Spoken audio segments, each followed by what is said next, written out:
भगवान की कृपा से कथा की गंगा, हम सब कथा की गंगा में डुबकी लगा रहे हैं और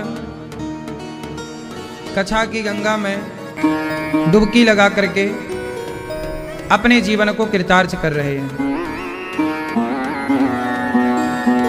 भगवान की कृपा हम सब पर बहुत ज़्यादा है कि हम सभी भगवान की शरण में बैठकर, वृंदावन धाम में बैठकर और भगवान की कथा का रसपान कर रहे हैं। और जो टीवी पर, यूट्यूब पर कथाएं सुनते रहते हैं वो भी बड़े भाग्यशाली हैं। हमारी मैया पर भगवान की इतनी कृपा है, मीना मैया पर, कि भगवान ने लंदन से इन्हें बुलाया और यहाँ कथा की गंगा में डुबकी लगाने का मैया को अवसर मिला। तो मैया वहाँ से यहाँ आई हैं केवल कथा सुनने के लिए, भगवान का दर्शन करने के लिए। भगवान जब कृपा करते हैं, देखो आप लोगों को बड़ी दूर दूर से बुला लिया। आप ये समझ रहे होंगे कि हम आए हैं, पर हम नहीं आए, भगवान हमें बुला लिए। हनुमान जी लंका गए तो राम जी ने कहा, हनुमान जी आप लंका गए, आपने तो बड़ा काम कर दिया।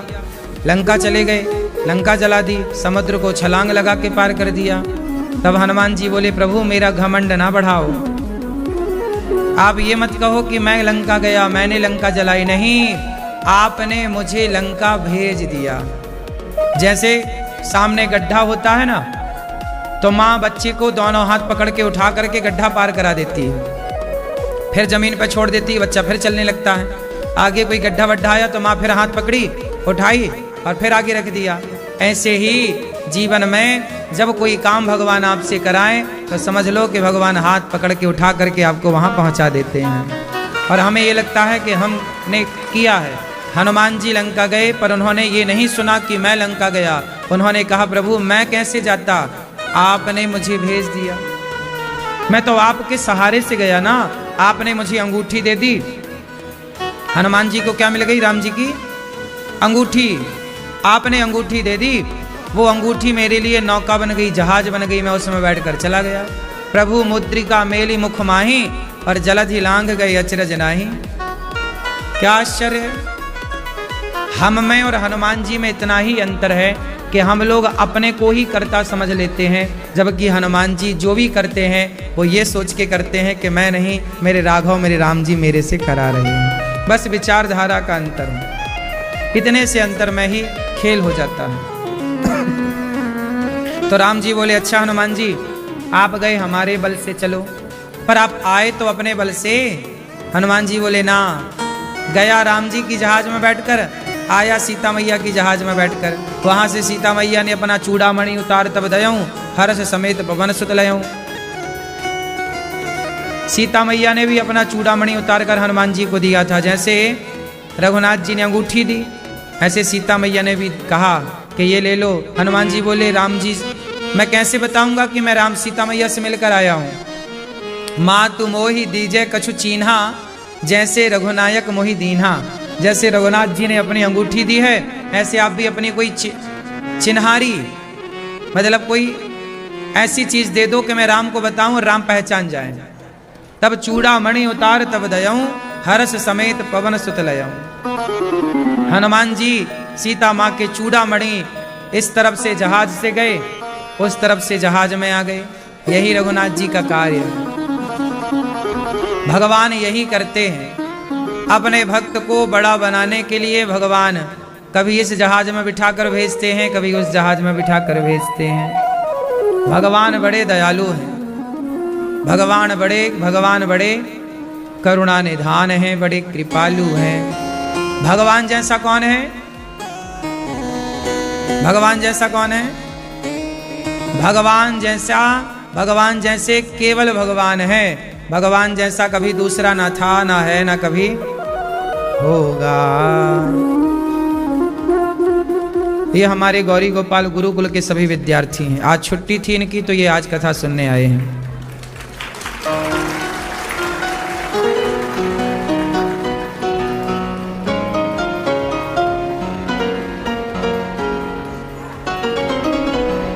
आज प्रतिपदा है ना, आज प्रतिपदा की छुट्टी है। हमारे यहाँ संडे की छुट्टी नहीं मनाते हम लोग। गुरुकुल में संडे की छुट्टी नहीं होती। संडे की छुट्टी तो मैकाले ने लागू करवाई है।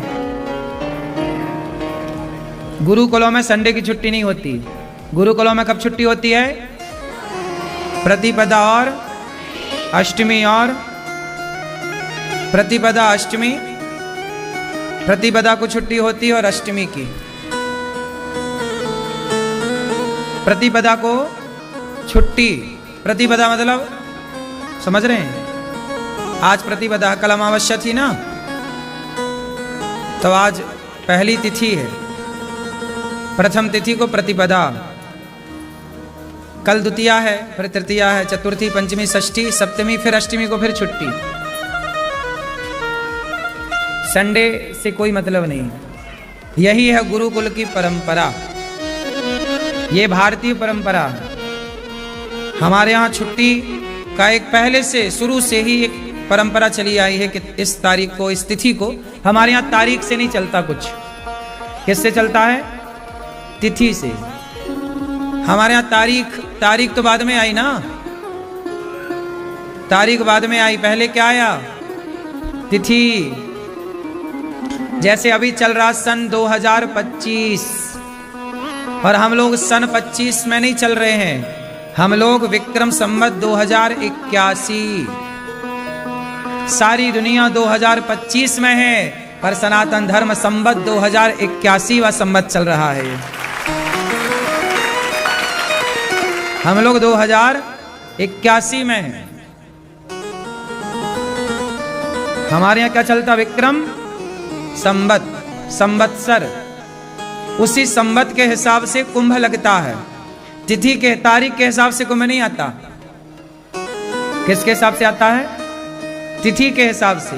तिथि कैसे निश्चित होती है? जिस दिन सूर्य भगवान मकर राशि में गए, जिस दिन सूर्य भगवान मकर राशि में गए, उस दिन होती है मकर संक्रांति। इसलिए मकर संक्रांति मनाई जाती है। 12 राशियां होती हैं, उन 12 राशियों में सूर्य भगवान चलते हैं। मकर राशि में आए तो मकर संक्रांति।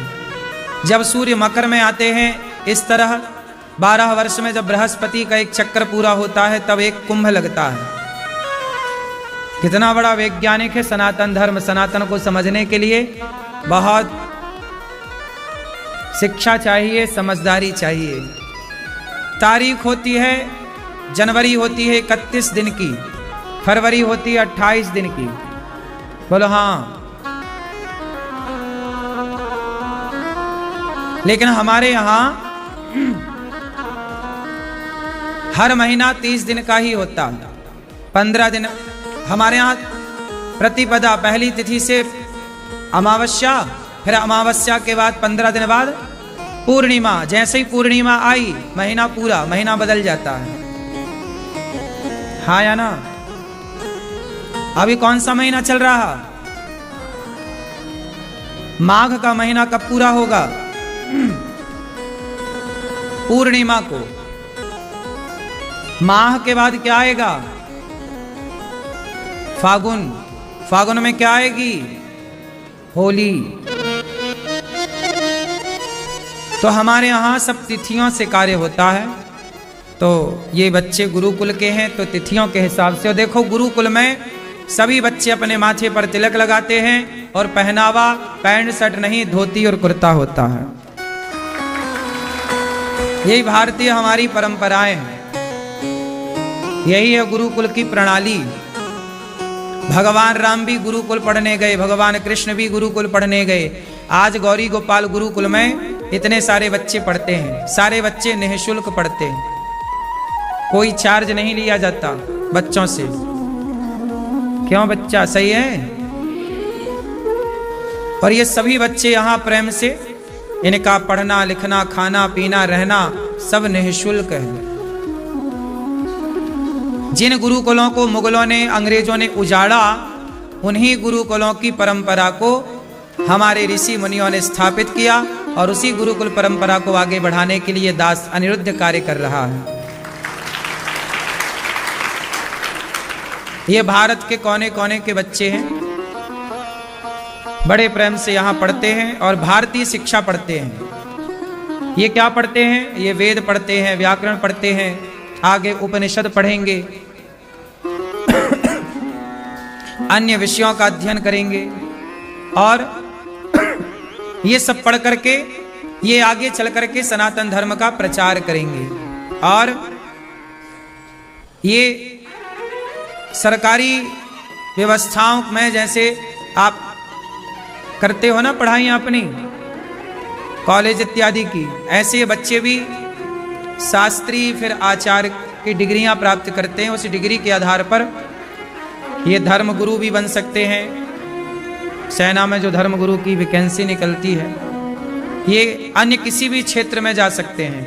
आगे मेरा मन है कि गौरी गोपाल गुरुकुल को कितना विस्तृत किया जाए कि यहाँ का पढ़ा हुआ बालक भारत में जितनी भी धाराएं हैं, अर्थात जहाँ जहाँ बच्चे जाकर के कार्य कर सकते हैं, वहाँ वहाँ जाकर ये बच्चे कार्य कर सके, इतनी क्षमता हो। हर क्षेत्र में हमारी पकड़ होनी चाहिए। आपको पता है आज भी हमारी जो शिक्षा है वो भारतीय शिक्षा नहीं। आज भी आप लोग स्कूलों में जो पढ़ते हैं वो देखो, ये है गुरुकुल, ये क्या है? और जहां आपके बच्चे पढ़ते हैं वो है यीशु कुल। यीशु कुल से बाद में वो स्कूल बन गया है यीशु कुल। ये गुरुकुल है जहां गुरु के बताए रास्ते पर चलें, ये गुरुकुल। वो यीशु कुल, ईसा मसीह के द्वारा यीशु की राह पर चलने वाले लोग यीशु कुल। तो जो इसलिए आज भारत की शिक्षा पर 90% शिक्षा पर ईसाइयों का अधिकार हो गया है। भारत के सारे बड़े बड़े स्कूल, कॉन्वेंट स्कूल सारे ईसाइयों के हाथों में है। आपके बच्चे ईसाइयों के स्कूलों में पढ़ते हैं। बात सही है कि गलत है? और वो सारे स्कूलों में वो आपके बच्चे को कलावा नहीं पहनने देते, तिलक नहीं लगाने देते और स्वयं क्रॉस पहन के आते हैं, क्योंकि वो यीशु कुल है ना, ईसा मसीह की परंपरा का।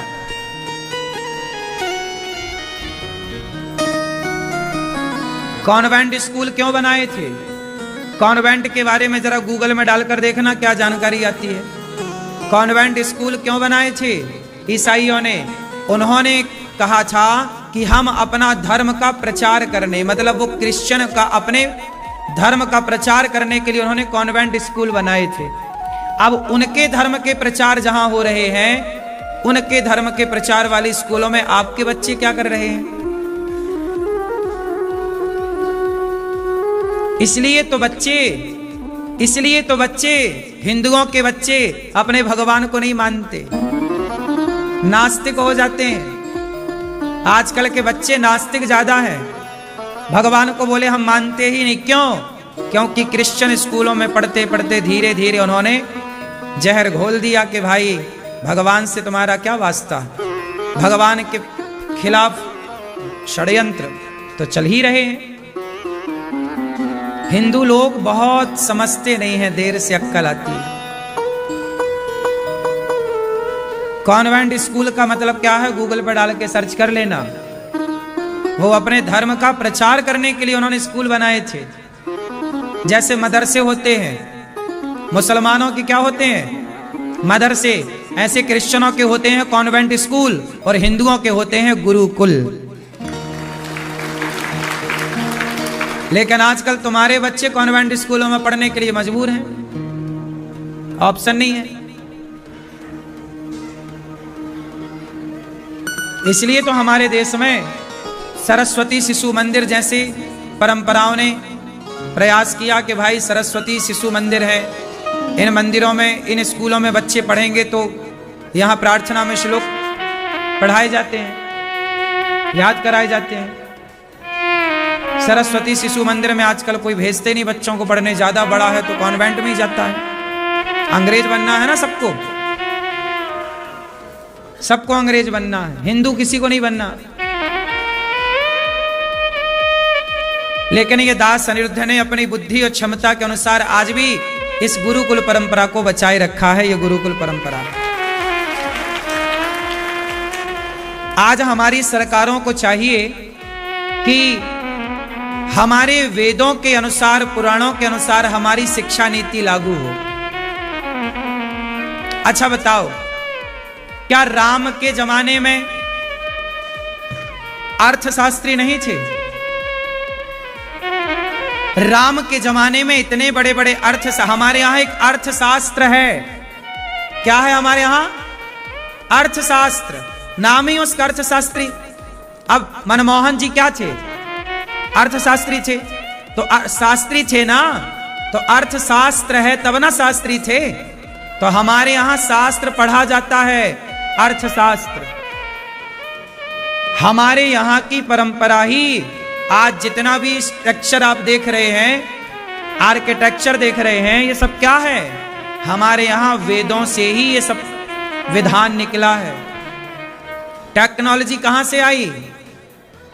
विमान बनाने की विधा भरद्वाज ऋषि ने भरद्वाज संहिता में विमानों को बनाने की ना जाने कितनी विधा लिखी हैं। समस्याएं क्या हुई जानते हैं? उन विधाओं को पढ़ने वाले और पढ़ाने वाले नहीं रहे।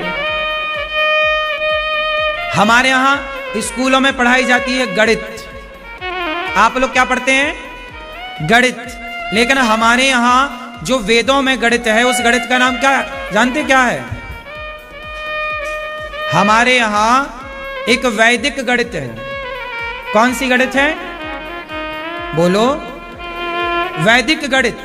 आज की ये जो गणित है, अल्फाबेट इत्यादि, इस गणित से कई गुना ज्यादा सफल गणित हमारी वैदिक गणित है। आपको बताऊं, उस वैदिक गणित के ही ज्ञानी थे आर्यभट्ट। आर्यभट्ट किस गणित के गणितज्ञ थे? बोलो। हमारी ही गणित है ना वैदिक गणित।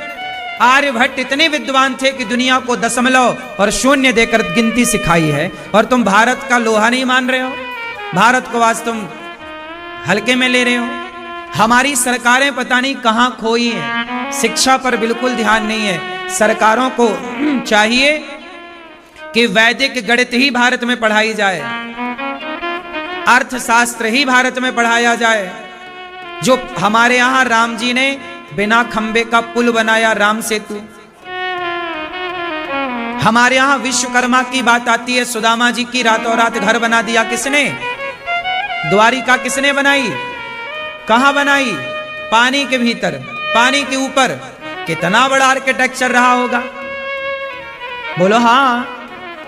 तो हमारी विधा पढ़ाई जाए तो हम लोगों ने तो ऐसे ऐसे आविष्कार कर लिए थे, ऐसे पत्थर बना लिए जो पत्थर पानी में तैरते हैं। ये हमारा ही तो ज्ञान है भारत का, कि पानी में तैरने वाले पत्थर तैयार कर लिए। बोलो हां। इसलिए हमारी सरकारों को चाहिए कि भारत के हिसाब, भारतीय शिक्षा के हिसाब से वकील हो, भारतीय शिक्षा के हिसाब का जज हो, भारतीय शिक्षा के हिसाब से ही आईएएस बने, आईपीएस बने, कलेक्टर बने, इत्यादि पदों पर भारतीय। आज कलेक्टर, आईपीएस, आईएएस जितना भी पद है, ये भारतीय पढ़ाई पढ़ के नहीं बनता कोई भारत में आज कलेक्टर। ये सब अंग्रेजों की पढ़ाई पढ़ के बन रहे हो। अब जब देश गुलाम हो गया, अंग्रेज भाग गए, तो अंग्रेजों की पढ़ाई क्यों पढ़ाई जा रही है भारत के बच्चों को? ये बताओ। आज बताओ, भारत के बच्चों को इंग्लिश नहीं आए। आज यदि किसी को इंग्लिश नहीं आती ना, लोग मजाक उड़ा, अरे इसे इंग्लिश नहीं आती, हा हा हा, मजाक उड़ाते हैं। इंग्लिश नहीं आती। भारत में ऐसे ऐसे लोग रहते हैं कि इंग्लिश नहीं आती, तो लोग मजाक उड़ाते हैं कि इंग्लिश नहीं आती। मुझे बताओ, भारत में तो 70% लोगों को फिर भी इंग्लिश आती है। लेकिन बताओ, लंदन के दुनिया में जितने अंग्रेज हैं, उन्हें कितने % हिंदी आती है? इंग्लिश तो हमने सीख ली, लेकिन वो आज तक हिंदी ना सीख पाए हमारी। अब बताओ, भाषा किसकी कठिन है? बोलो। उनकी भाषा में 26 अक्षर हैं, हमारी भाषा में 52 अक्षर हैं। बोलो हां।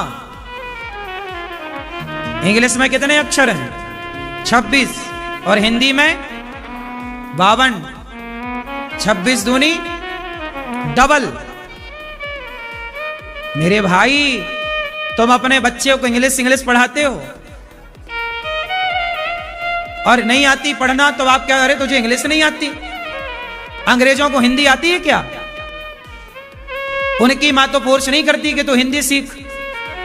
उनका सारा कार्य जब उनकी मातृभाषा में है, तो हम भारतीयों की भाषा, भारत की भाषा हिंदी है, मातृभाषा, तो क्यों ना हिंदी बोलने में हमें गर्व होना चाहिए। भाई हम भारतीय भाषा बोल रहे हैं, जबकि हमारे यहाँ हिंदी बोलने वालों को अपमानित किया जाता है। यार तुमसे तो हिंदी या इंग्लिश आती ही नहीं। हम इंग्लिश भाषा सीखने में टाइम लगाएं, उससे अच्छा कि हम हिंदी की भाषा से अपने कार्य को कर लें, आगे बढ़ जाएं। हम भाषा सीखने को मना नहीं करते, भाषा तो सारी आनी चाहिए। चाणक्य कहते हैं कि समय मिले तो सारी भाषा सीखो, सारी भाषाएं आनी चाहिए। लेकिन आपसे केवल इतना सवाल है कि चाइना के लोग कभी इंग्लिश सीखने में समय लगाते हैं? बोलो, नहीं लगाते।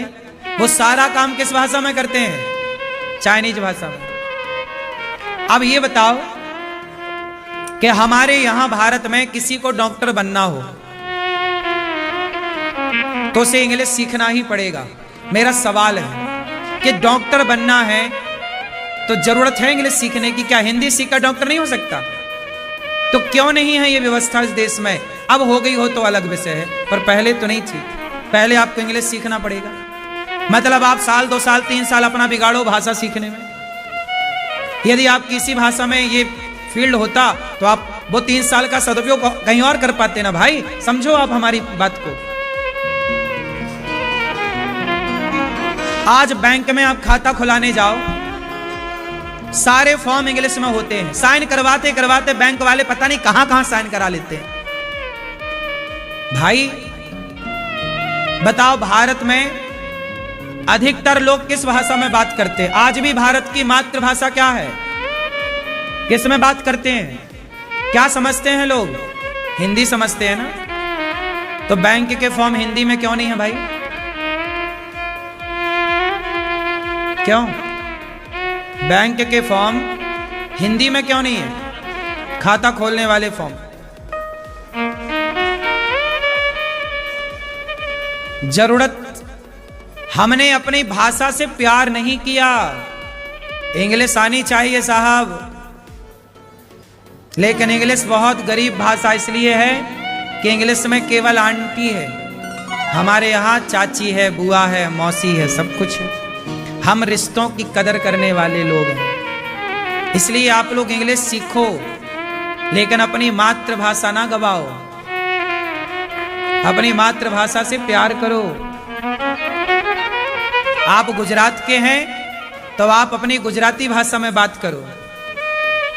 आप बिहार के हैं, अपनी सामान्य भाषा, अपनी जो बिहार की भाषा में बात करो। हरियाणा के हैं, हरियाणवी भाषा में बात करो। ये भाषाएं जीवित रहनी चाहिए। हर भाषा, हमारे देश में अनेक भाषाएं, यही हमारी सुंदरता है। अनेक भाषाएं बोली जाती हैं। हमारे यहाँ कहते हैं ना, कोस कोस में पानी बदले, 4 कोस में वाणी। भाषा बहुत मायने रखती है। क्यों जी, बात सही है?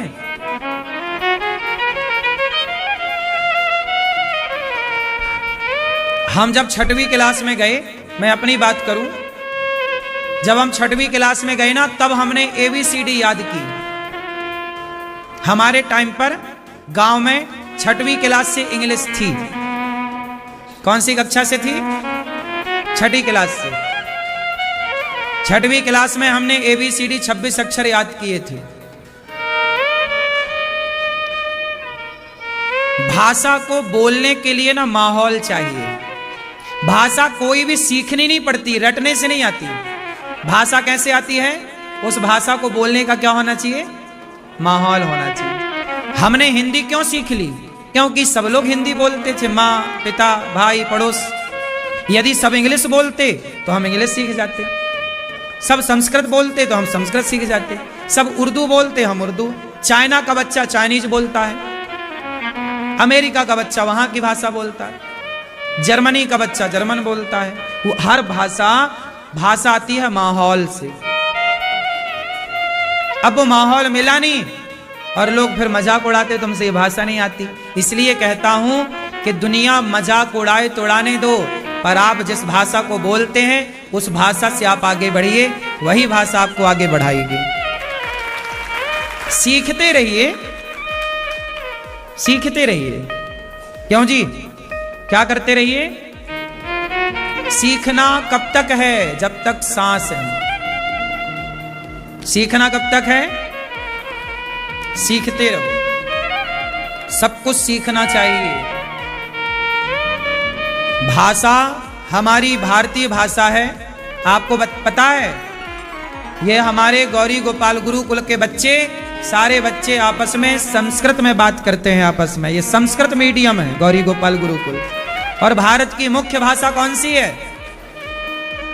संस्कृत। संस्कृत ही मूल भाषा है इस देश की। इसलिए आप लोग भी गौरी गोपाल गुरुकुल में जो बच्चे पढ़ते हैं, इनकी शिक्षा जो यहाँ पर होती है, उन शिक्षा से आप भी, उन बच्चों के लिए आप भी गौरी गोपाल गुरुकुल चलता रहे, बच्चे पढ़ते रहें, इसके लिए आप भी सहयोग कर सकते हैं, माँ बाप बनकर, बच्चों के भाई बहन बनकर। प्रिय भक्तों, भगवान की कथा अनंत है। हरि अनंत हरि कथा अनंता, कहीं सुनहि बहुविधि सब संता। भगवान की कथाएं अनंत हैं। और सारी कथाएं क्या कहती हैं? सारी कथाएं केवल एक और इशारा करती हैं, सत्यम ब्रूयात प्रियम ब्रूयात। सत्य बोलना चाहिए और प्रिय बोलना चाहिए। अच्छा, एक बात बताओ, भगवान राम को भगवान क्यों कहते हैं? राम भगवान क्यों बने, जबकि वो तो मनुष्य का अवतार लेकर आए? विप्रधेनु सुर संतहित लीन मनुज अवतार। क्यों राम भगवान कैसे बन गए? बताओ मैया। राम भगवान कैसे बन गए? बोलो, राम भगवान कैसे बने? आओ इस पर बात करते हैं कि राम के भगवान बनने तक की यात्रा क्या थी, कहां से शुरू हुआ और कहां तक गए राम। राम का जन्म हुआ, प्राकट्य हुआ, भय प्रगट कृपाला दीन दयाला। जब राम प्रकट भये, तो राम जब प्रकट भये तो वो बालक थे। प्रकट तो भय चतुर्भुज रूप में, पर दो भुज हो गए और सामान्य लीला की। लेकिन राम जब बड़े हुए, पढ़ने गए, राम जब पढ़ने नहीं गए ना, तब राम जी 10 बजे 8 बजे तक सोते थे। लेकिन राम जब पढ़कर आए, गुरु ग्रह पढ़न गयऊं रघुराई, अल्पकाल विद्या सब पाई। जब राम जी विद्या पढ़ने के लिए गुरुकुल गए, तो गुरुकुल में राम जी ने गुरु जी से सीखा। क्या सीखा? सारी विद्याएं सीखी। धनुष चलाना, अनुसंधान करना। राम जी एको हम बहुश्याम, राम एक से बहुत हो सकते थे। ये सारी विद्याएं थी। पता पहले भारत की विद्याएं क्या थी? अदृश्य हो जाना भी एक विद्या है,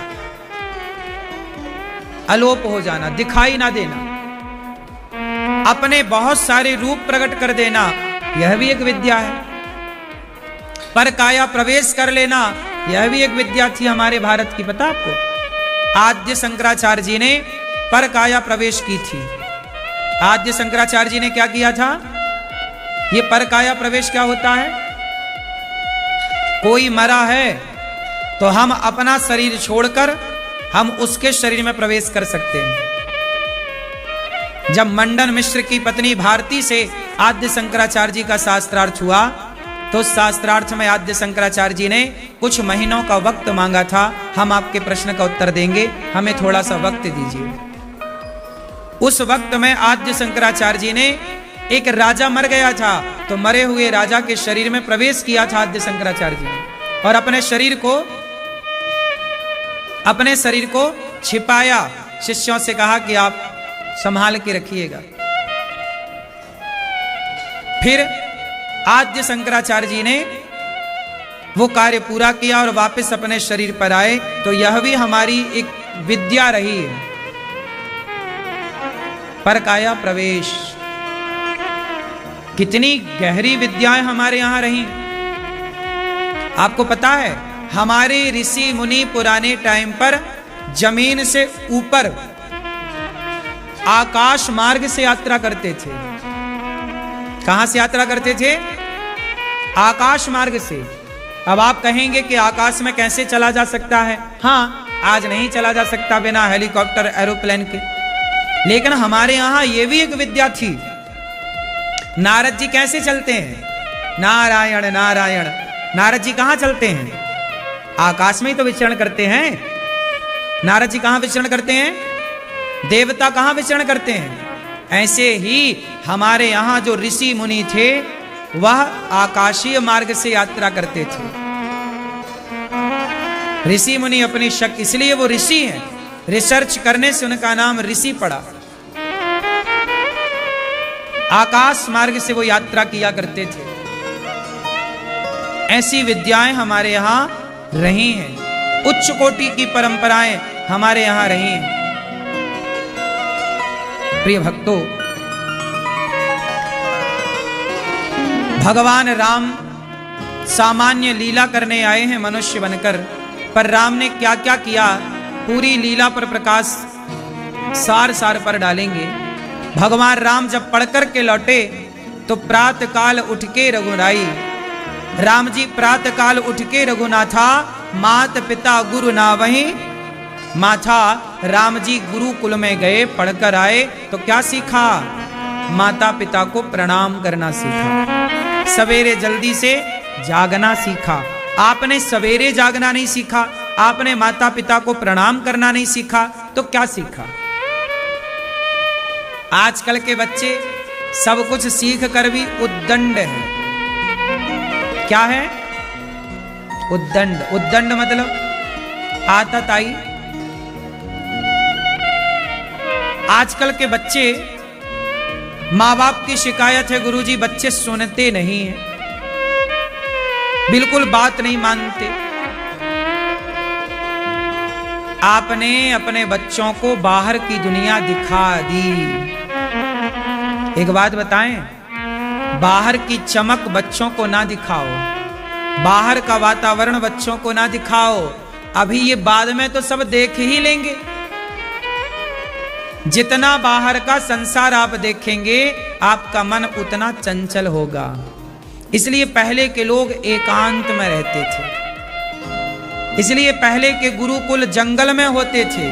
कोई ना दिखे, कोई ना दिखेगा तो केवल पुस्तक दिखेगी, पढ़ाई दिखेगी, और कोई दिखा तो फिर वही दिखेगा, पढ़ाई ना दिखेगी।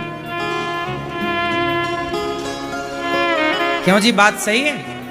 आजकल के लड़के मोबाइल पर सारा संसार देख लेते हैं, और जितना आप देखते हैं आपकी आंखें, आपका मन उतना ही चंचल होता है। चंचलता बढ़ाना है तो ज्यादा देखो, और चंचलता मिटाना है तो कंट्रोल करो देखने में। बच्चों को कम से कम दिखाओ। आप लोग क्या करते हैं? बच्चों को घुमाने ले जाते हैं। बच्चों को घुमाने आप कहां ले जाते हैं? जितना घुमाएंगे बच्चों को, कहां घुमाओ? वृंदावन लाओ बच्चों को, बच्चों को कथा सुनवाओ, सत्संग कराओ, बच्चों को झोपड़पट्टी में लेकर जाओ, गरीबों के पास बिठाओ, उनकी स्थिति दिखाओ कि देखो तुम महंगी टॉफी खाते हो, खिलौनों में खेलते हो, ये देखो बच्चों के पास खिलौने भी नहीं है। इससे क्या होगा? बच्चे देखेंगे कि हम कहाँ हैं और वो कहाँ हैं, हमें चीजों का कैसे सदुपयोग करना चाहिए।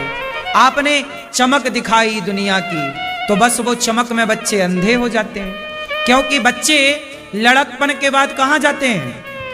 बोलो, जवानी में। लड़कपन के बाद क्या आती है? जोर से। और जवानी क्या होती है? अंधी। जवानी क्या होती है? हाँ, अभी तो आप लोग अंधे भी होंगे, नहीं होंगे? जवानी कैसी होती है? बोलो, अंधी जवानी। लंगड़ा बुढ़ापा, बुढ़ापा होता है लंगड़ा, जवानी होती है। हाँ, अभी कुछ ना देखो, केवल पुस्तक देखो, पढ़ो, क्योंकि अभी थोड़े टाइम बाद तो अभी और आंखों में अंधेरा छाएगा जैसे ही दुनिया देखोगे। ये अंधी जवानी, इसे संभालना बड़ा कठिन है। ये संभल गई तो सब संभल जाता है। क्यों जी, बात सही है। अक्सर लोग बिगड़ते कब हैं? बुढ़ापे में कोई थोड़ी बिगड़ता है। कोई 1-8% बिगड़े बुढ़ापे में तो बिगड़ा। अक्सर लोग कहां बिगड़ते हैं? बोलो, जवानी। अच्छा, बनाने वाली भी जवानी है और बिगाड़ने वाली भी। ये जवानी को जरा संभाल के रखना चाहिए। इसलिए पहले के टाइम पर जवानी कहां आती थी? गुरु के पास। जब बच्चे गुरुकुल में पढ़ते थे तो गुरु की शरण में पढ़ते पढ़ते बच्चे जवान होते थे, और जवान होने के पहले जब गुरु का संस्कार मिल जाता था तो जवानी फिर अंधी नहीं, समझदारी से भरी होती थी। इसलिए बताओ, जवानी अंधी है तो अंधे को सहारे की जरूरत है या नहीं? बोलो। इसलिए जवानी में गुरु की जरूरत पड़ती है, क्योंकि गुरु का सहारा वही उंगली पकड़कर सही स्थान पर ले जाएगा, वरना अंधे को कोई गलत जगह ले जाए और गड्ढे में गिरा दे तो अंधा तो गिर जाए। अंधे का क्या दोष है? क्यों जी, हम अंधे हैं, आपने हमारी उंगली पकड़ी और ले जाके गड्ढे में गिरा दिया तो हम तो आपके भरोसे थे ना। इसलिए गुरु होता है। गुरु कब बनाने चाहिए?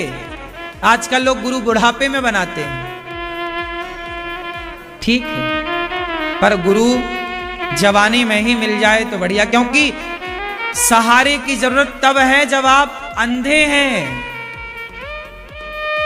सही वक्त पर ना सही मार्गदर्शन की जरूरत पड़ती है, मार्गदर्शक की जरूरत पड़ती है। इसलिए कहता हूं कि गुरु जवानी में मिल जाए तो गुरु हाथ पकड़कर आपका ले जाकर भगवान के चरणों में समर्पित कर देता है, शरणागति कराता है। गुरु का यही कार्य है। गुरु ही बताता है कि बेटा शराब नहीं पीना, मांस नहीं खाना, गलत काम नहीं करना, झूठ नहीं बोलना। ये लड़कपन जवानी में ये सारा पाठ पढ़ लेंगे बच्चे तो ये कभी झूठ नहीं बोलेंगे, छल कपट नहीं करेंगे। जीवन कैसा गुजरेगा? शांति से, बेईमानी नहीं करेंगे। पहले के लोग कम पढ़े लिखे थे पर ईमानदार थे। क्यों जी, बात सही है कि गलत? पहले के लोग ईमानदार थे कि आज के लोग ईमानदार हैं? बोलो। पहले के लोग क्या थे? ईमानदार। आज के लोग क्या हैं? बोलो। अधिकांश लोग बेईमान हैं। पहले के लोग ईमानदार क्यों थे? क्योंकि पहले के लोगों को जवानी में उनके दादाजी, उनके पिताजी, उनके गुरु उन्हें सही पाठ पढ़ा देते थे कि बेटा झूठ बोलना पाप है, नहीं असत्य सम पातक पुंजा, असत्य से बड़ा कोई पाप और सत्य से बड़ा कोई पुण्य नहीं। धर्म न दूसर सत्य समाना, आगम निगम पुराण बखाना। सत्य से बड़ा कोई पुण्य धर्म नहीं और झूठ से बड़ा झूठ बराबर कोई पाप नहीं। ये बात बच्चों को जवानी में बताई जाए तो कोई बच्चा झूठ बोलने से डरे। पहले के लोग धर्म का पालन करते थे तो उन्हें पुलिस की, कोर्ट कचहरी की जरूरत ही नहीं पड़ती थी, गलत करते ही नहीं थे। पहले के लोग गरीब रहते थे, नमक रोटी खाते थे, पर बेईमानी करने से डरते थे क्योंकि ईश्वर देख रहा है। लोगों को भगवान पर इतना भरोसा था कि ईश्वर तो देख रहा है। आजकल का आदमी तो कहता मैं ब्रह्मा से नहीं डरता। आजकल के आदमी को डर ही तो नहीं है। पहले के लोगों को डर था। किसका डर था? बोलो। ईश्वर का। अच्छा ये बताओ, डरना जरूरी है कि नहीं? बोलो, किससे डरना जरूरी है? अच्छा बताओ, राम डरते थे कि नहीं? उत्तर दो भैया, राम डरते थे या नहीं? नहीं? आप बताओ, राम डरते थे कि नहीं? बोलो, क्यों राम डरते थे कि नहीं? हाँ। रावण डरता था कि नहीं?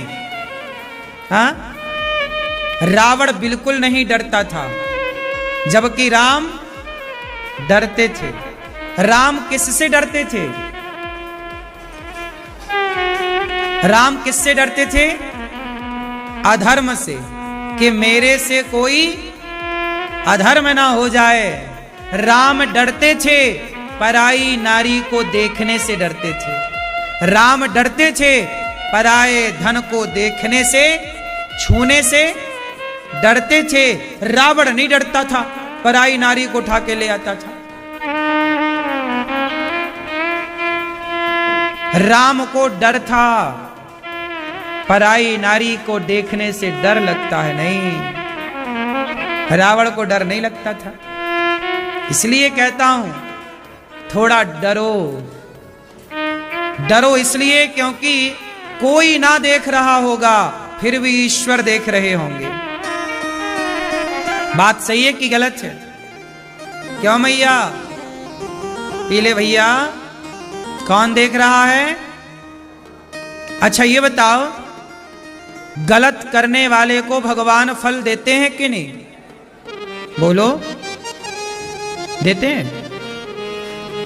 आप लोग कहते हो वो गलत करने वाला, पाप करने वाला, वो बड़ा तरक्की कर रहा, हम सही करते हैं, पुण्य करते हैं, हमारी तो खाने की भी व्यवस्था नहीं है।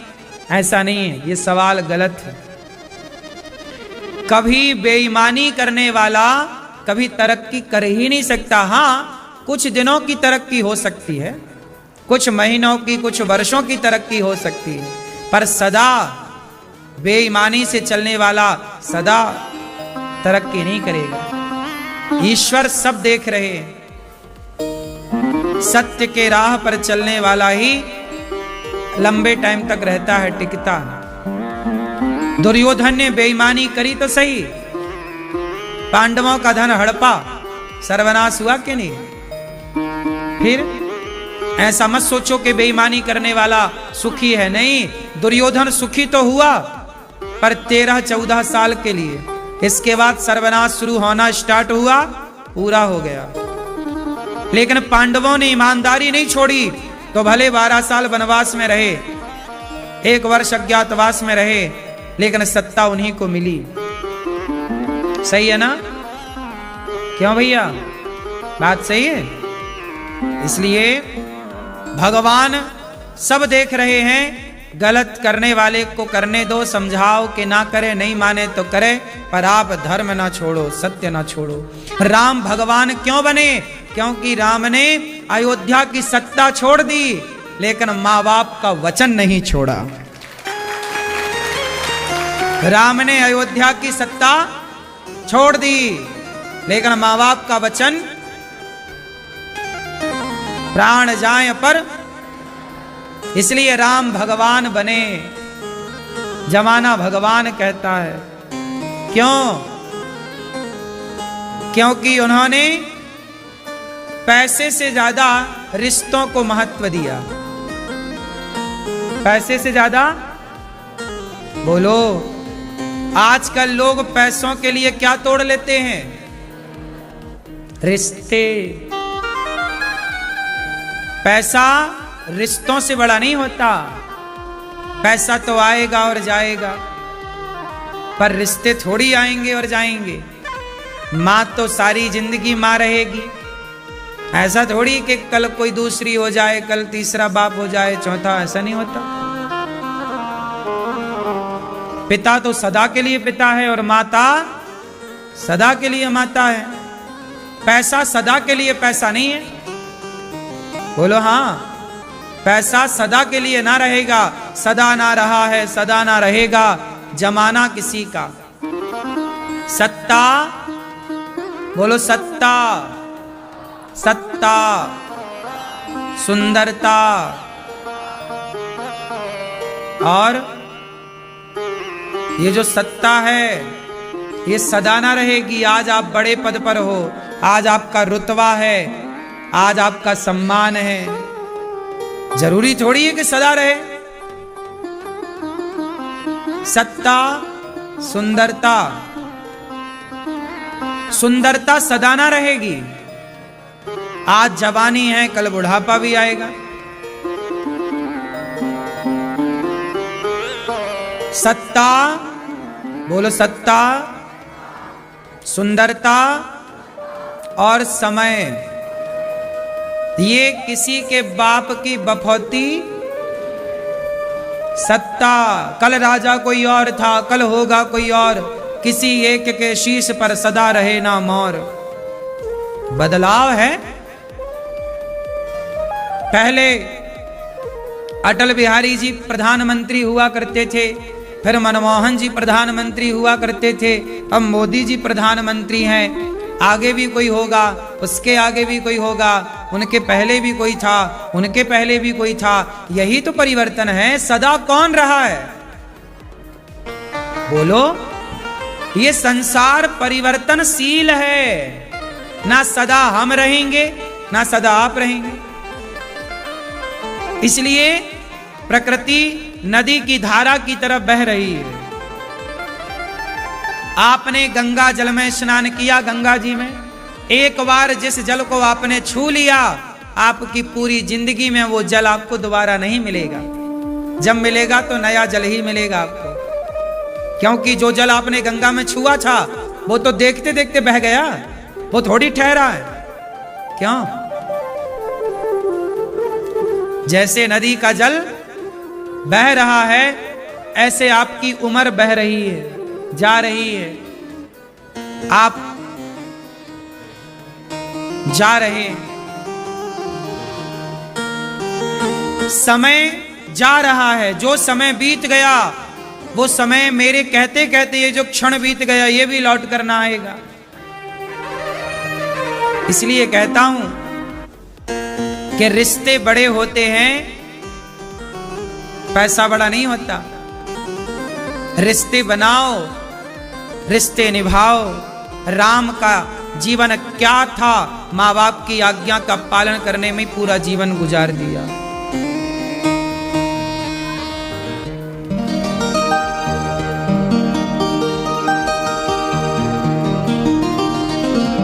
चली जा रही है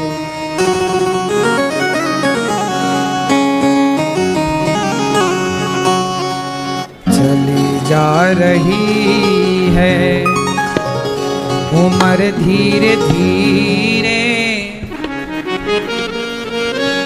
चली जा रही है उम्र धीरे धीरे।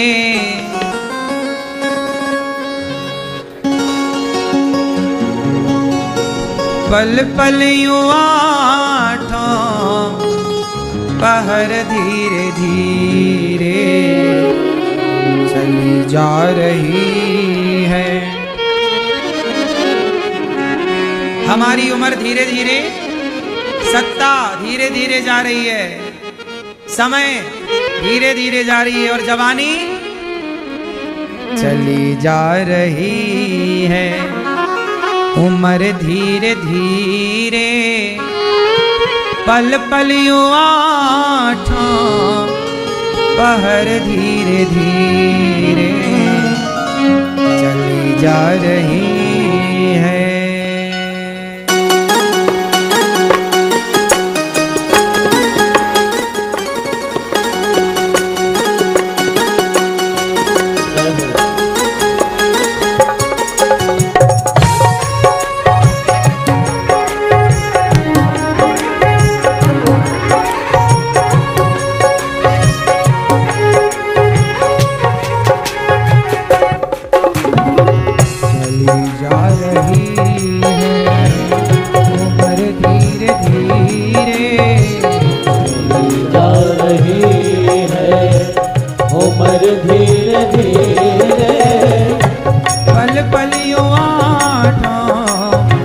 असर धीरे धीरे चली जा रही है उम्र धीरे धीरे पल पल आठों पहर धीरे धीरे चली जा रही है।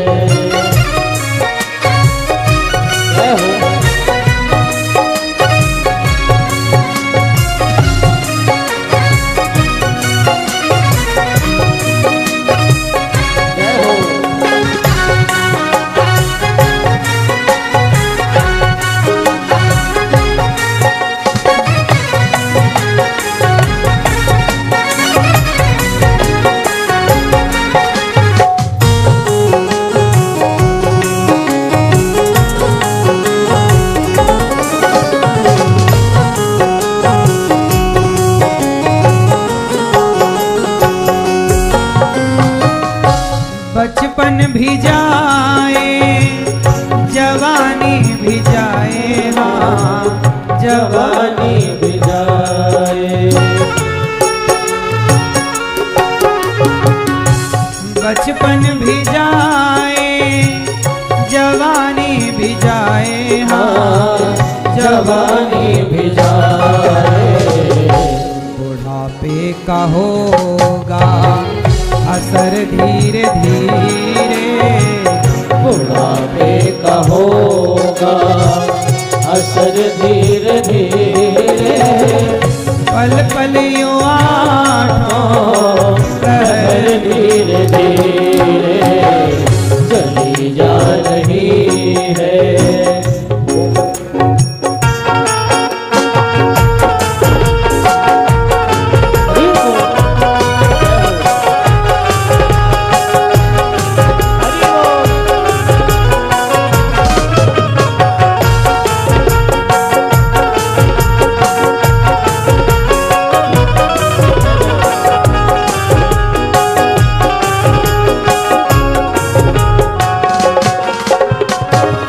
तेरे हाथ पाँवों में बल ना रहेगा, बल ना रहेगा।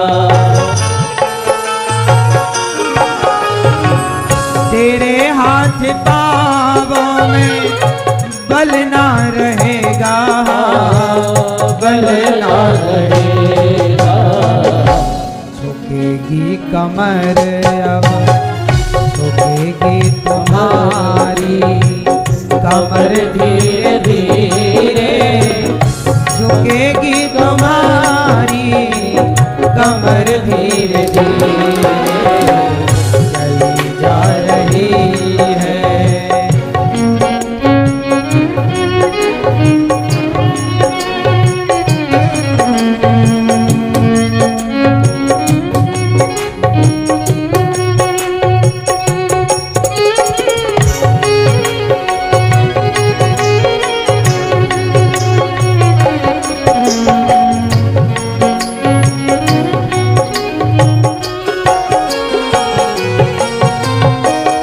शिथिल अंग होंगे एक दिन तुम्हारे, हाँ एक दिन तुम्हारे।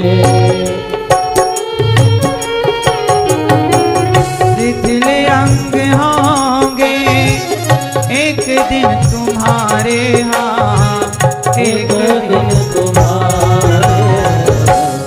फिर मंद होगी नजर धीरे धीरे, मंद होगी नजर धीरे धीरे चली जा रही है उम्र धीरे धीरे चली जा रही है उम्र धीरे धीरे चली जा रही है उम्र धीरे धीरे पल पल यूं आठों पहर धीरे धीरे चली जा रही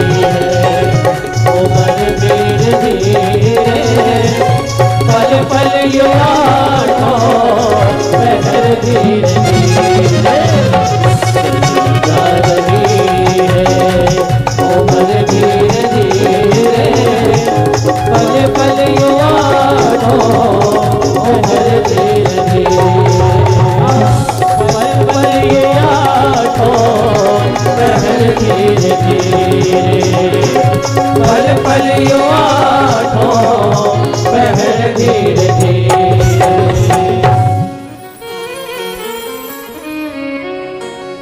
बुराई से मन को अपने हटा ले, हाँ मन को हटा ले, सुधर जाए तेरा, सुधर जाए तेरा ये जीवन। धीरे धीरे चली जा रही है उम्र, धीरे धीरे।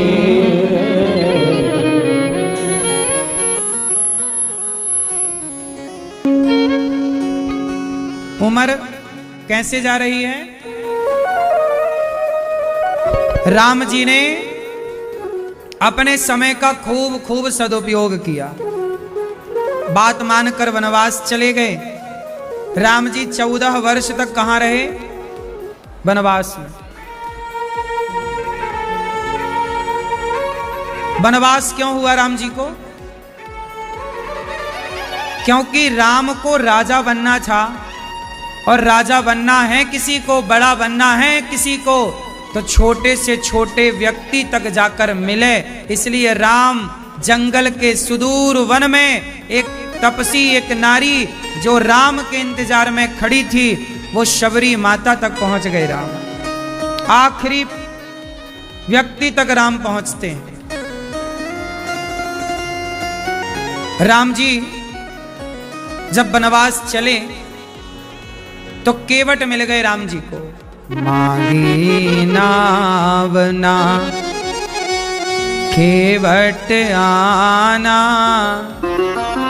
कहीं तुम्हार मरम में जाना, छुअत सिला भई नारी सुहाई, पाहन तेना काठ कठिनाई। राम जी केवट के पास जब गए तो राम जी केवट के पास तक जाते, केवट से नाव मांगी, भैया केवट जरा नाव लाओ। केवट क्या करता था? गंगा जी में नाव चलाता था। आज राम जी पहुंच गए, भैया केवट, हाँ सरकार जरा नाव ले आओ, हम पार जाएंगे। केवट बोला, सरकार मैं आपको पार तो नहीं लगा सकता। काहे नहीं लगाओगे? तुम्हारा तो काम ही पार लगाना है। केवट बोला, प्रभु हम इसलिए पार नहीं लगा सकते क्योंकि हम अपनी रोजी रोटी बंद नहीं करना चाहते। अरे हमें पार लगाएगा, तेरी रोजी रोटी कैसे बंद हो जाएगी? केवट बोला, छुअत सिला भई नारी सुहाई। हमने सुना है कि आपके पांव का स्पर्श होते ही, चरणों की रज का स्पर्श होते ही पत्थर की नारी, पत्थर की शिला नारी बन गई। पत्थर क्या बन गया? क्या बन गया? स्त्री बन गई। यदि आपके चरणों के स्पर्श से पत्थर स्त्री हो गया, स्त्री हो गई, तो मेरी नाव तो लकड़ी की है, कहीं आपके पांव पड़े और मेरी नाव स्त्री बन गई तो घरवाली कहेगी मैं एक थी, ये दूसरी कहां से आ गई? मैं कैसे जवाब दूंगा? मेरी पत्नी तो नाराज होके भाग जाएगी। प्रभु आपके चरणों में बड़ा जादू है। पत्थर पे आपने टच कर दिया तो पत्थर क्या बन गई? नारी बन गई। कौन सा पत्थर नारी बनी? कौन कौन सा पत्थर नारी बना? कौन थी वो नारी?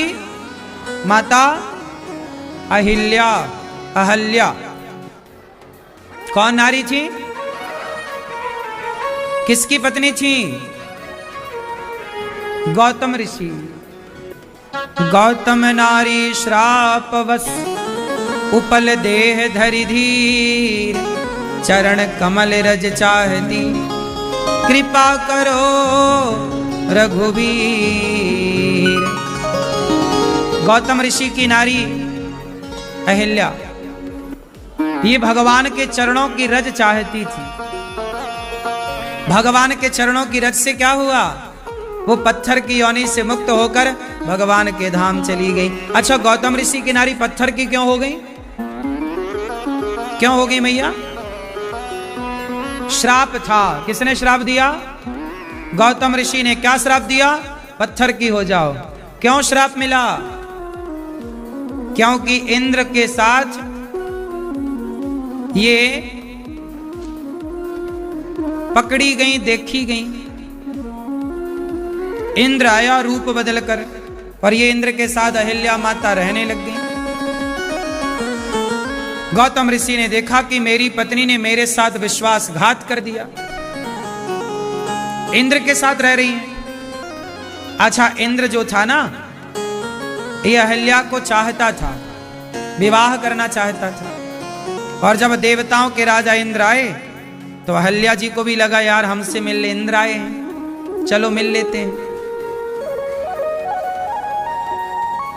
तब गौतम ऋषि ने देखा कि कमरे से इंद्र निकल रहा, श्राप दे दिया, पत्थर की हो जाओ। अच्छा, एक बात बताओ, गौतम ऋषि ने श्राप देकर अपनी पत्नी को सही किया कि गलत किया? बोलो मैया, क्या बोलती तू? क्या किया गौतम ऋषि ने, सही कि गलत? हाँ, सही किया कि गलत किया? हाँ, गलत किया। मैया कह रही हो गलत किया। तो क्या करते गौतम ऋषि? सही क्या था आपके हिसाब से? हाँ? अरे, गौतम ऋषि की नारी अहिल्या बड़ी पतिव्रता है, तो पतिव्रता नारी के साथ कोई छल कैसे कर सकता है? गौतम ऋषि ने बिल्कुल सही किया। क्यों? यदि गौतम ऋषि ने पत्थर का ना बनाया होता तो क्या जमाना अहिल्या को जीने देता?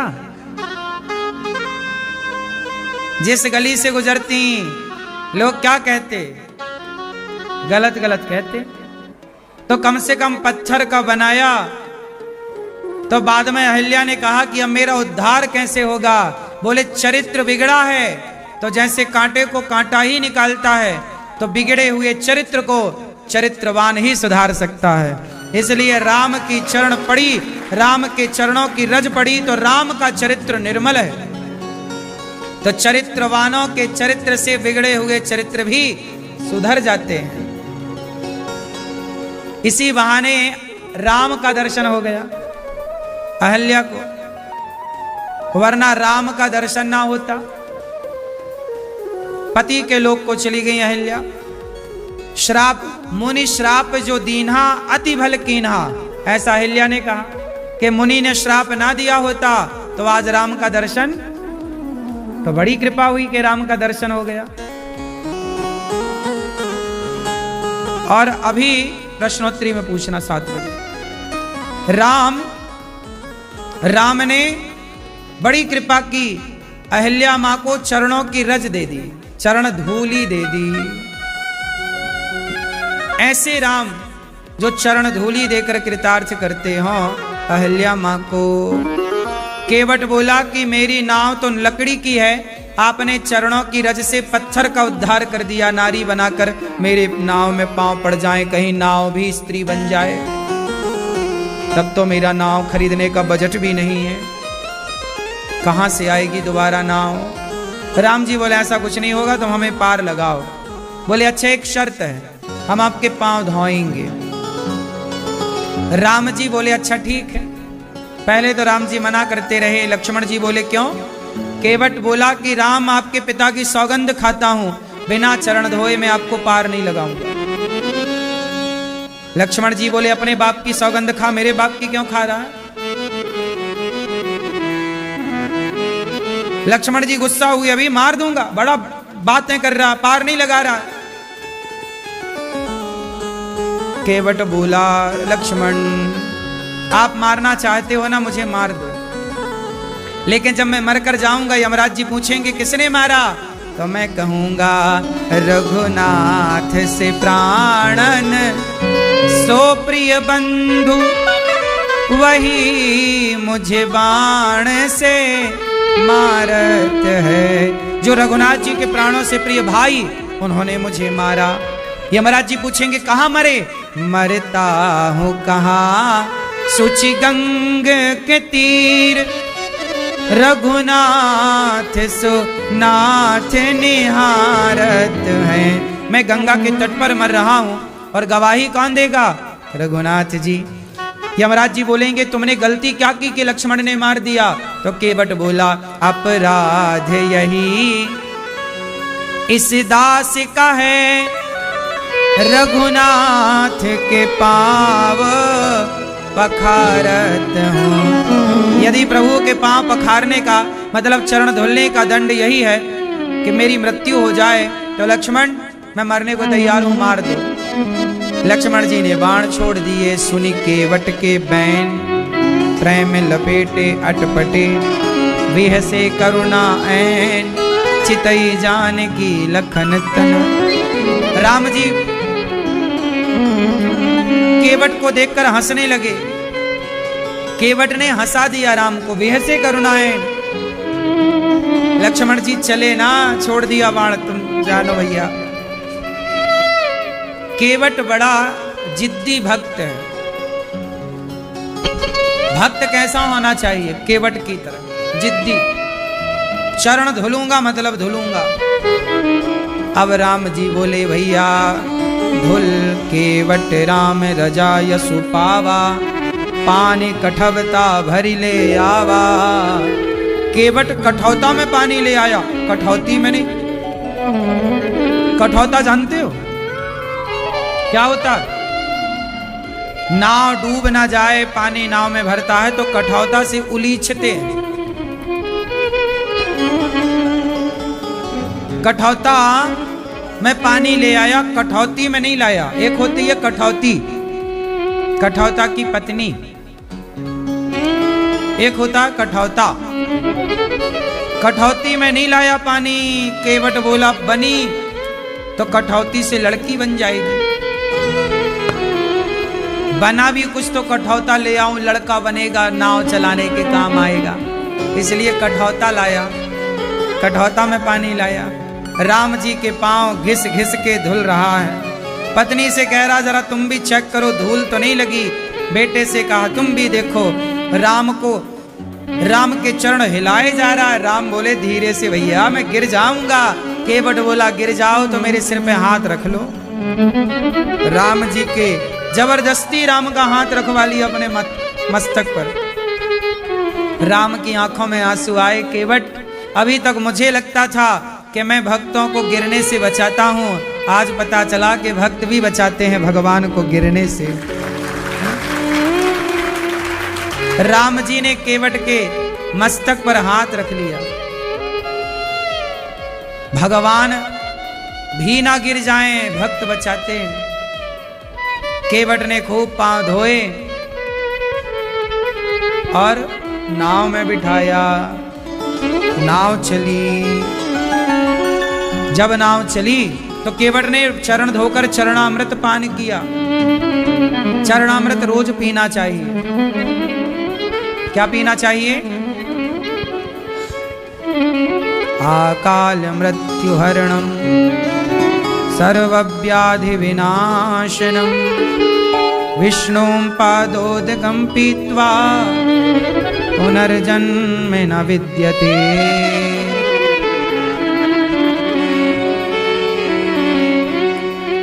कहते हैं कि जो चरणामृत पीता है उसका पुनर्जन्म नहीं होता। पुनर्जन्म न विद्यते, पुनर्जन्म नहीं होता। आकाल मृत्यु हरणम, जो अकाल मृत्यु को हर ले।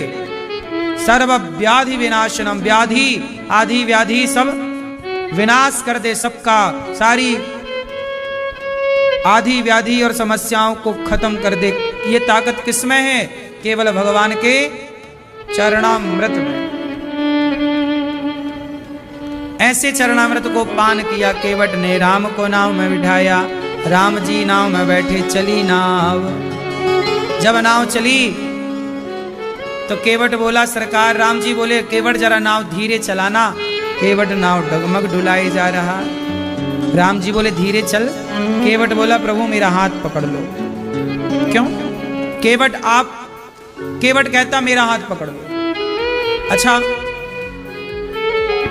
भगवान का हाथ केवट क्यों नहीं पकड़ा? केवट ये भी तो कह सकता था आप अपना हाथ दो प्रभु, मैं आपका हाथ पकड़ लूं।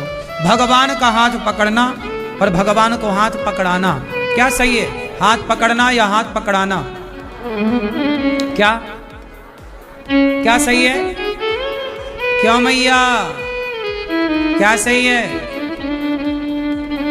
हाथ पकड़ना भगवान का या भगवान को अपना हाथ? केवट बोला प्रभु यदि मैंने आपका हाथ पकड़ा तो मैं आपका हाथ कभी भी छोड़ सकता हूं, लेकिन आपने जिसका हाथ पकड़ लिया ना नाथ, आप कभी ना छोड़ेंगे हाथ, इसलिए मैं आपका हाथ नहीं पकड़ता। आप मेरा हाथ पकड़ लो हाथ रघुराई, नहीं तो डूब जाएंगे, हमारा कुछ न बिगड़ेगा, तुम्हारी लाज जाएगी। भगवान हाथ पकड़ लेते हैं केवट का। भगवान को अपना हाथ दो प्रभु, आप हाथ पकड़ लीजिए। कब पकड़ेंगे? जब भगवान हाथ पकड़ते हैं तो फिर कभी वो हाथ को छोड़ते नहीं। इसलिए आप ना पकड़ा करो भगवान के हाथ को। इसलिए जब भी भगवान का दर्शन करने जाओ तो दर्शन करना, कैसे दर्शन करना चाहिए बताओ ना आपको। बताओ भगवान का दर्शन कैसे करना चाहिए? भगवान का दर्शन करने जाओ तो हमेशा ऐसे हाथ उठा के दर्शन किया जाता है। कैसे दर्शन किया जाता है? ऐसे ऐसे। जब भी भगवान का दर्शन करो तो हाथ जोड़ो, प्रणाम करो, थोड़ी देर के लिए अपने हाथ ऐसे करके भगवान को देखो और देख कर कहो कि प्रभु देखो। ऐसे हाथ क्यों किए जाते हैं? क्योंकि जब छोटा बच्चा आपकी गोद में आना चाहता है तो छोटा बच्चा कैसे करता है? ऐसे करता है, हमें गोद में ले लो। जैसे बच्चा माँ बाप की गोद में आने के लिए अपने हाथ उठाता है, ऐसे प्रभु हम भी आपकी गोद में आना चाहते हैं, इसलिए हमने तो अपना हाथ उठा के समर्पण कर दिया, अब आप स्वीकार करने के लिए अपने हाथ उठाओ। इसलिए इस भाव से भगवान का दर्शन किया जाता है कि प्रभु हमने अपने आप को समर्पित कर दिया। हाथ बढ़ाओगे तब ना पकड़ेंगे भगवान। पकड़ लो हाथ रघुराई, नहीं तो डूब जाए। तो हाथ पकड़े कब? जब बढ़ाओगे नहीं तो पकड़ेंगे कैसे? इसलिए ऐसे दर्शन, बड़े बड़े साधु संत ऐसे चुपचाप दर्शन करते हैं। भगवान से प्रार्थना, पकड़ लो प्रभु हाथ, वरना हम डूब जाएंगे। प्रिय भक्तों, केवट ने राम जी का दर्शन किया, राम जी की सेवा की और पार लगाया। उतर ठाणी भय सुर सरिरेता, सिय राम गुह लखन समेता। तब राम जी ने अंगूठी दी केवट को, ये लो उतराई। केवट बोला प्रभु मैं आपसे उतराई तो नहीं ले सकता। क्यों नहीं ले सकते? प्रभु आप भी केवट हैं और हम भी केवट हैं। आप हमारे घाट आए तो हमने आपको पार लगाया। प्रभु अब जब हम आपके पास आए, आप हमारे पास आए, हमने आपको पार लगाया। हमने आपको पार लगाया। जब आप हमारे घाट आए, जब हम मर करके आपके घाट आए तो हमें भवसागर से पार लगा देना प्रभु। यही उतराई चाहिए, और कौन सी उतराई? और ना उतराई चाहूं प्रभु, हमें कोई उतराई नहीं चाहिए। इस तरह से राम जी ने केवट को अपने हृदय से लगाया। कहा केवट तुमने बड़ा उपकार किया है। इस तरह राम जी केवट के यहाँ से फिर ऋषियों के आश्रम में गए और केवट पर भगवान ने बड़ी कृपा की। बड़े दयालु हैं भगवान, सब पर दया करते हैं। चित्रकूट अब भगवान जाने की बात कह रहे हैं। चित्रकूट गिरि करहु निवासु, तह तुम्हारे सब भांति सुपासु।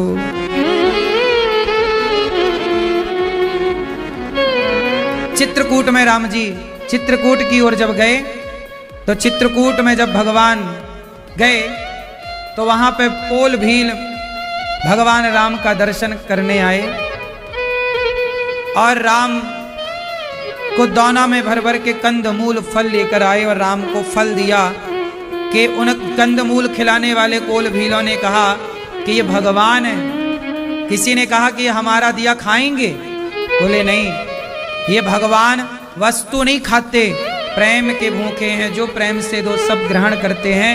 राम ही केवल प्रेम प्यारा, जान ले ये जो जान निहारा। अब तो इस तरह राम जी चित्रकूट में विराजे और जब दशरथ जी को पता चला कि राम नहीं आए तो राम के वियोग में हार रघुनंदन प्राण पीड़िते, तुम बिन जियत बहुत दिन बीते। राम राम हाँ राम कही, राम राम कही राम, तनु परिहरि रघुवर बिरह, राव गयऊं सुरधाम। जियन मरण फलो दशरथ पावा। तुलसीदास जी कहते हैं राम राम कहकर दशरथ जी भगवान के धाम चले गए। दशरथ जी मरने का पूरा फल पाते हैं। मरना तो सबको ही पड़ता है साहब, लेकिन राम राम कहकर कोई मरे तो कितना अच्छा है। दशरथ जी का अंतिम संस्कार भरत जी ने किया और भरत जी राम से मिलने के लिए अयोध्या में जब राम जी भरत जी आए, ननिहाल से दशरथ जी का संस्कार हुआ तो वशिष्ठ जी ने भरत जी से कहा, भरत जी राम वनवास जा चुके हैं पिता की आज्ञा लेकर, अब आप राजा बन जाओ। अयोध्या का राजा कौन बनेगा? बोलो मेरी मां। भरत। चलो भरत जी तुम राजा बनने की तैयारी करो। वशिष्ठ जी कह रहे हैं अब फलानी तारीख को हम आपका राज्याभिषेक करेंगे। भरत जी बोले, गुरुजी क्या कह रहे हैं? यदि मैं राजा बन गया तो ये पृथ्वी रसातल में चली जाएगी। कहां चली जाएगी? क्यों? वशिष्ठ जी ने कहा, यहां बड़े बड़े पापी राजा भय, उनके पाप से तो पृथ्वी रसातल में गई नहीं। भरत, आप जैसा धर्मात्मा भक्त राजा बनेगा तो क्या पृथ्वी रसातल में चली जाएगी? भरत जी ने कहा, गुरुदेव एक बात बताओ, अभी मैं राजा बना नहीं, केवल बनने की बातें स्टार्ट हुई और केवल राजा बनने की बात चलने से भैया राम का वनवास हो गया, पिता की मृत्यु हो गई। सोचिए कि मेरे राजा बनने की बातें चालू हुई तो बाप मर गया, भैया का वनवास हो गया, मैं राजा बन जाऊंगा, पता नहीं कितना नुकसान हो जाएगा इस अयोध्या का। मैं राजा नहीं बनूंगा, राजा तो राम बनेंगे। फिर क्या करें? बोले हम मनाने चलेंगे राम को। सारे लोग भरत जी को भी गलत समझ रहे थे कि जब माँ ऐसी है कैकेयी तो बेटा भी ऐसे ही होगा, पर भरत जी तो बिल्कुल अलग निकले। ये बात सुन करके भरत जी की बात सुनकर सारे नगर में उत्साह आ गया। राम का दर्शन करने के लिए सारे अवधवासी चलने को तैयार और भरत जी राम का दर्शन करने चित्रकूट जा रहे हैं। अच्छा एक बात बताओ, क्या आज के जमाने में ऐसे भाई हैं?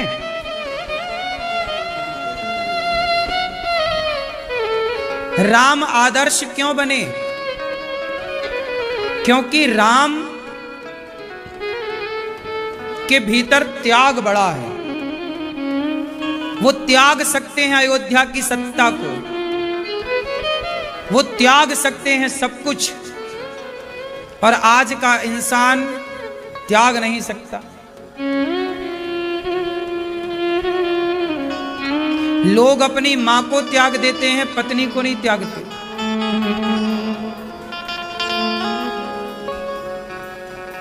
राम जी से मिलने भरत जी पहुंचे। भरत जी बोले, राम जी चलो, वनवास पूरा हो गया, अब हम आपकी जगह वनवास में रहेंगे और आप राजा बनेंगे। राम जी बोले, भैया भरत मैं चलूंगा, पर ये बताओ यदि मैं आपके साथ चल पड़ा तो क्या मेरे मरे हुए पिता के वचन को मैं भंग नहीं कर दूंगा? जब बाप ने कह दिया है कि वनवास जाओ, तो मैं जीते जी पिता के वनवास से जब उनके वचन का उल्लंघन नहीं किया, तो बाप के मर जाने के बाद यदि पिता के वचन का उल्लंघन करूंगा तो मेरे पिता को शांति मिलेगी कि अशांति मिलेगी? इसलिए भरत जिद ना करो, मुझे लेने की बात ना कहो, तुम कहो तो पिता मैं चलूं, पर बताओ पिता के वचन का क्या होगा? धन्य है राम के मरे हुए बाप के वचन की चिंता है, और आज की औलाद तो जिंदा बाप के वचन की चिंता ना करे। बाप जिंदा है, जिंदा बाप के वचन की कोई परवाह नहीं, लेकिन राम को मरे हुए पिता के वचन की परवाह है। राम भी तो पिता के मरने पर भरत जी आए, अब तो कैकेयी मां भी आई, चित्रकूट चलो राम, गलती हो गई। राम जी चाहते तो जा सकते थे ना कि भाई सब सॉरी कह रहे हैं, अब चलो, पर नहीं, प्राण जाए पर वचन न जाए। वचनों के पक्के बनो साहब, वचन के क्या बनो? इसलिए राम ने पूरी लीला में वचनों का ख्याल रखा। किसका ख्याल रखा? इसलिए कहता हूं ज्यादा ना बोला करो, किसी को कोई वचन ना दिया करो। जब वचन दो, वादा करो तो सोच समझ कर वादा करो, खूब विचार विमर्श करके वादा करो, पूरा कर सको ऐसे वादे करो, कुछ भी ना बोल दो।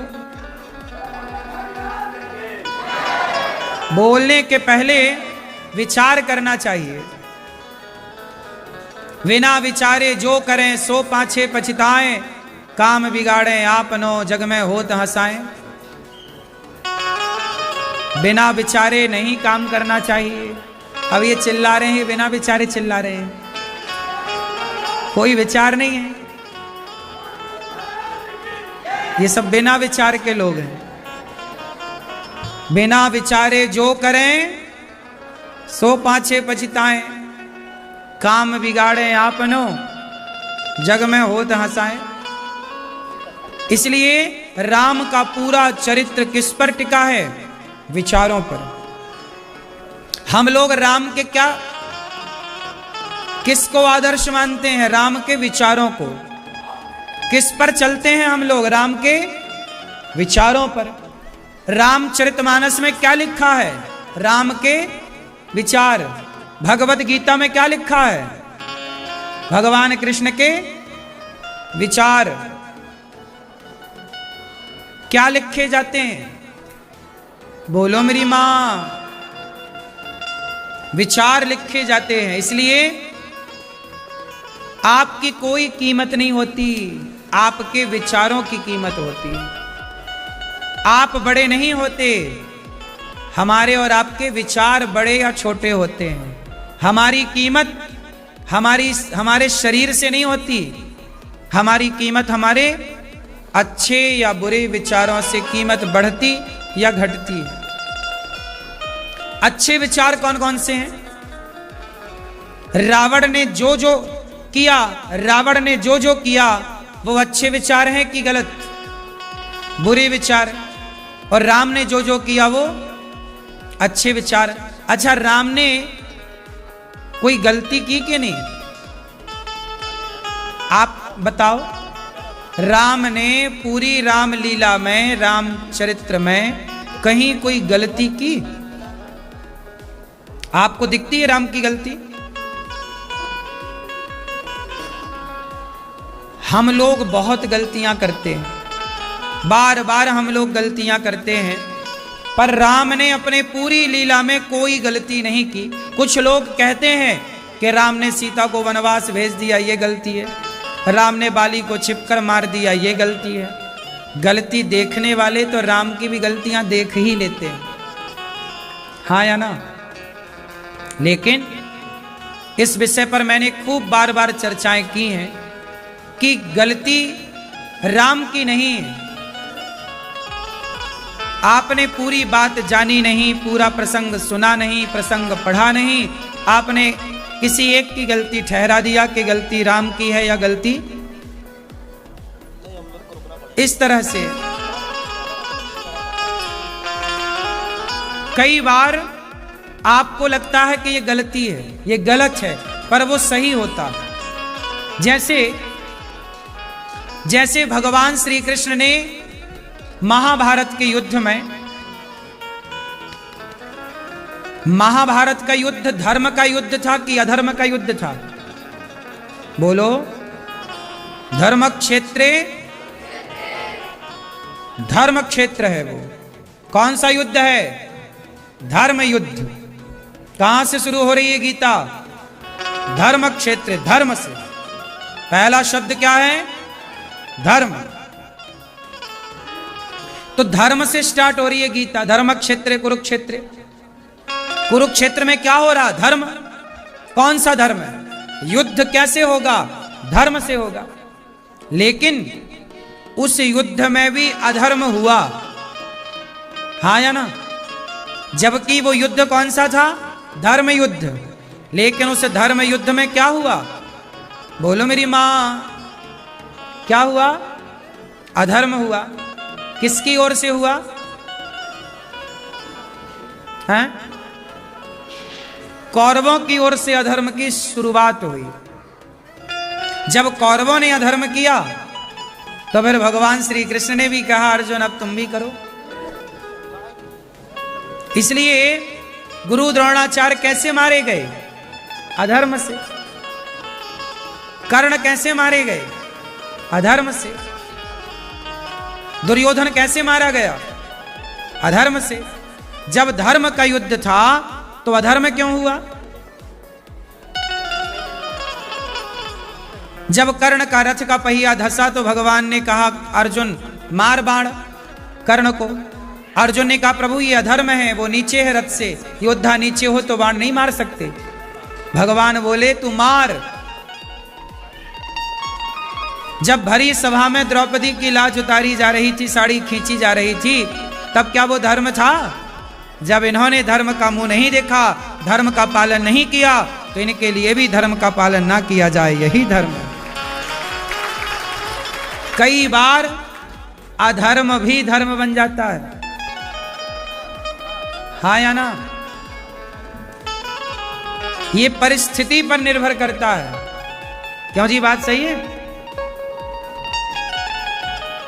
दुर्योधन को गांधारी माँ ने कहा कि कपड़े उतार के आ जाना, हम पट्टी उतार के तुम्हें देखेंगे, तुम वज्र के हो जाओगे।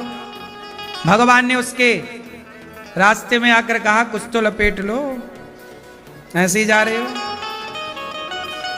पत्तों की टॉवेल बनवा के लपेटवा दी, जांग ढक गई। गांधारी ने देखा, पट्टी हटाई, पूरा दुर्योधन किसका हो गया? वज्र का, फौलादी हो गया। कोई मार नहीं सकता था, पर जांघें कमजोर रह गई क्योंकि गांधारी की दृष्टि नहीं पड़ी। तो भीम भैया ने जांघों पे ही बाण वो गदा मारा। भीम भैया ने कहा गदा मारा, जबकि गदा युद्ध का नियम है कि आप गदा जांघ पे नहीं मार सकते।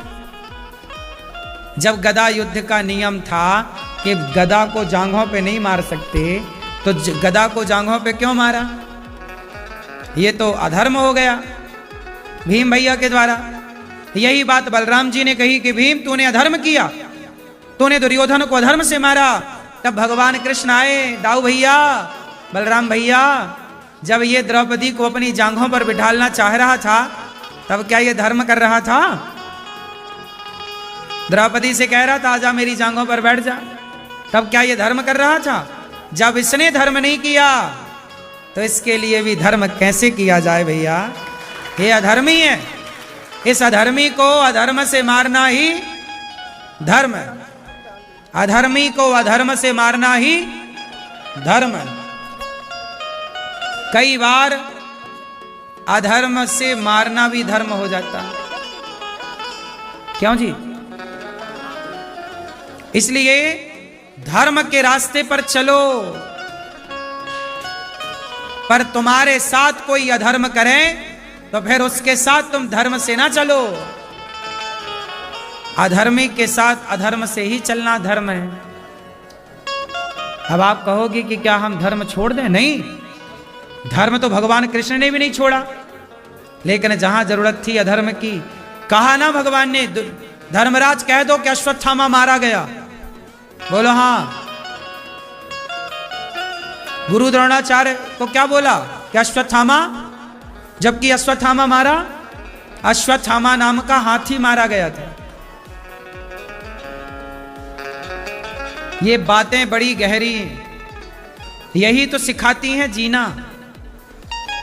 कई बार तुम धर्म से चलते हो और तुम्हारे अड़ोसी पड़ोसी तुम्हारे अधर्म से तुम्हारा नुकसान कर देते हैं। इसलिए चतुर भी होना चाहिए। हनुमान जी कैसे हैं? अति चातुर, राम काज करवी को। हनुमान जी कैसे हैं? अति चतुर। हनुमान जी कैसे हैं? लंका घुसे, लंका गए तो बड़े बनकर जा नहीं सकते थे, तो ये चतुराई है कि भाई बड़े बन के काम नहीं हो रहा तो छोटे बन के काम कर लिया जाए। यही तो चतुराई है। चतुराई होनी चाहिए, परंतु इतनी ना हो कि आप अधर्म करने लग जाए। उतना ही कार्य करो कि आपका धर्म ना बिगड़े। परंतु अब आप कह सकते हैं कि महाभारत में अधर्म क्यों हुआ? भाई ये बताओ, कांटा लगा है तो कांटे को किससे निकाला जाए? गुलाब की पंखुड़ियों से या कांटे को कांटे से? बोलो, क्या गुलाब की पंखुड़ी से कांटा निकलेगा? अधर्मी है कौरव। बोलो हाँ। तो अधर्मी को मारा कैसे जाए? धर्म से ये मर नहीं सकते। धर्म से कैसे मरेंगे? अब माता गांधारी ने वज्र का बना दिया, अब बिना जांग तोड़े मरेगा नहीं, और जांग तोड़ो तो अधर्म है। तो अब क्या करें? जहां धर्म काम नहीं कर पाता वहां फिर अधर्म से। लेकिन ये बताओ कि अधर्म तो किया, पर किसको मारने के लिए अधर्म का सहारा लिया? उस दुर्योधन को जिसने एक नारी के कपड़े उतारकर कौन सा धर्म किया था। तो अधर्म का साथ लिया गया किसके लिए? अधर्मी दुर्योधन के लिए। इसलिए अधर्मी को मारना यही धर्म है। यही तो कहा राम जी ने कि धीरज धर्म। जब बाली को राम जी ने मारा तो राम जी, बाली ने कहा कारण कवरनाथ मई मारा, मैं बैरी सुग्रीव प्यारा। तब राम जी ने कहा अनुज बधू भगनी सुत नारी, सुन सड़कन्या समय चारी, इन्हीं को दृष्टि बिलोके जोई, ताही वधे कछु पाप न होई। नियम क्या है कि जो पराई नारी का अपहरण कर ले, अपमानित कर दे, ऐसे पापी को मारना पाप नहीं है। दुर्योधन जैसे अत्याचारियों को मार देना पाप तो था ही नहीं।